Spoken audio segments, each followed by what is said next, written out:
আসসালামু আলাইকুম। আজকে আমার জন্মদিন, সেপ্টেম্বরের 1 তারিখ। সেই উপলক্ষে আজকে আমার হাজব্যান্ড আমাদেরকে বাইরে ডিনার করতে নিয়ে যেতেছে। বাসার কাছেই আমাদের জানলা দিয়ে দেখা যায়, জানলা দিয়ে দেখা যায় রেস্টুরেন্টটা অনেক সুন্দর। আমরা আরেকবার গেছিলাম, বাট মানে সেরকম খাবার ভালো লাগে নাই। বাট এখন আজকে গেলাম, যে বললাম আমার মেয়েরা যাইতে চেতেছে, আম্মু চলো আম্মু চলো আমরা এখানে যাই। তারপরে গেলাম, যাওয়ার পরে আপনার মনে করেন যে এমনিতে অনেক সুন্দর, রেস্টুরেন্টটা অনেক সুন্দর। আসলে আমার কথাগুলা কেউ মানে অন্যভাবে নেবেন না। আমি হচ্ছে নতুন ব্লগার, অনেক আপুরাই অনেক সুন্দর করে কথা বলতে পারে, হয়তো তারা মানে আমি হয়তো তাদের মতোই না, কিন্তু হব, চেষ্টা করতেছি। আর হচ্ছে আমার তিনটা বেবি অনেক ছোটো ছোটো, তো আমি অনেক কিছু করতে পারি না চাইলেও। তো ইচ্ছা ইচ্ছা হয়, বাট করতে পারি না। এটাই হচ্ছে আমার সমস্যা। যেই হোক, আমার ছেলে মেয়ে তো আর ছোটো থাকবে না, তারা একটা সময় বড় হবে, তাদের নিজের কাজগুলো তারা নিজে করতে পারবে। যাই হোক, আমি মা, আমার একটা তো দায়িত্ব আছেই। তারপর আমি চেষ্টা করি যে আমার বাচ্চারা কীভাবে ভালো থাকবে। কারণ আমার পৃথিবী একদিকে, আমার তিনোটা বাচ্চা একদিকে, বাট আমার হাজব্যান্ডও একদিকে। আমি আমার হাজব্যান্ডকে প্রচুর ভালোবাসি, কারণ যে কি না দিন রাত 24 ঘন্টা কষ্ট করে শুধুমাত্র আমাদের জন্য। সে সারাদিন দোকান করে, আবার বাসায় এসে আমাদেরকেও অনেক করে। আমার মানে সে না থাকলে হয়তো আমি করতে পারতাম না, কারণ আমার হাজব্যান্ড অনেক করে আমার বাচ্চাদেরকে। ওদেরকে অনেক সময় খাওয়ায়, গোসল করায়, মানে আমার ছেলেটাকে অনেক সময় মনে করেন অনেক কিছু করে। কি বলবো, আমি এখন পটি করলেও সেটাও পরিষ্কার করে।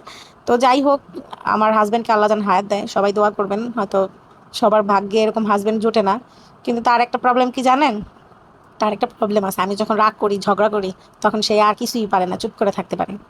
তো যাই হোক, আল্লাহ তারে ভালো রাখুক। আর আমার ছেলেমেয়েরা যাতে মানে বৃদ্ধকাল পর্যন্ত বাবা বলে যাতে ডাকতে পারে, কারণ বাবা না থাকার কষ্টটা একমাত্র হয়তো যারা, যাদের বাবা নাই তারাই জানে, যে বাবা আর মা এই জিনিসটা যে না থাকলে কতটা কষ্টের, একমাত্র তারাই জানে। আমি অনেক মানে অনেক ফ্যামিলি দেখছি যে বাবা মার জন্য হয়তো তাদের জীবনটা আর সুন্দর থাকে না।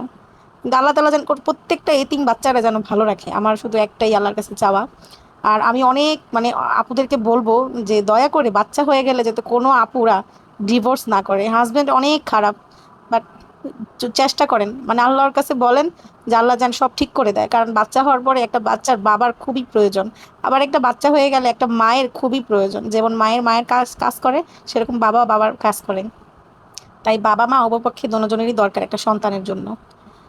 তো যাই হোক, অনেক কথাই বললাম, কারণ আল্লাহ তো সবাইকে সবটা দেয় না। আল্লাহই ভালো জানে তার বান্দার জন্য আল্লাহ কতটুক দিবে আর কতটুক দিবে না। কারণ আল্লাহর হুকুম ছাড়া গাছের পাতাও নড়ে না। আমি একটাই বিশ্বাস করি যে উপরে আল্লাহ আছে, নিচে মাটি আছে। আমার আল্লাহ আমার দুনিয়াতে পাঠাইছে আমার ভালোর জন্য। আমার যতটুকু দরকার ততটুকুই আমার আল্লাহ আমাকে দিবে, তার বেশিও দিবে না, তার কমও দিবে না।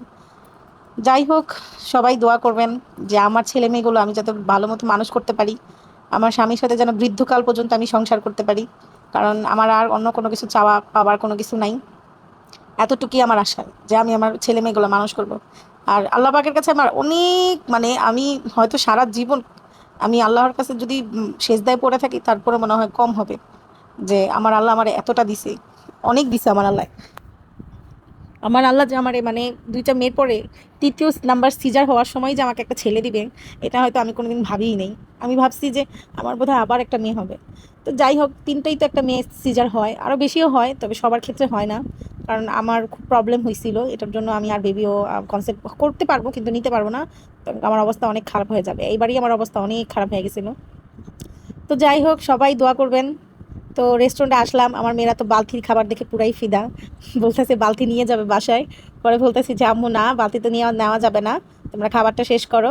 খাবারটা শেষ করলে যদি তারা দেয়, তো তারা সেটা শুনে অনেক খুশি। খাবার শেষ করার জন্য প্রতিযোগিতা লেগে গেছে। তো আমি মনে করেন খাইতেই পারি নাই, আমি আগে একটা থাই স্যুপ নিচ্ছি, ওটা খাওয়ার পরে আর ওই যে কোক টোক তো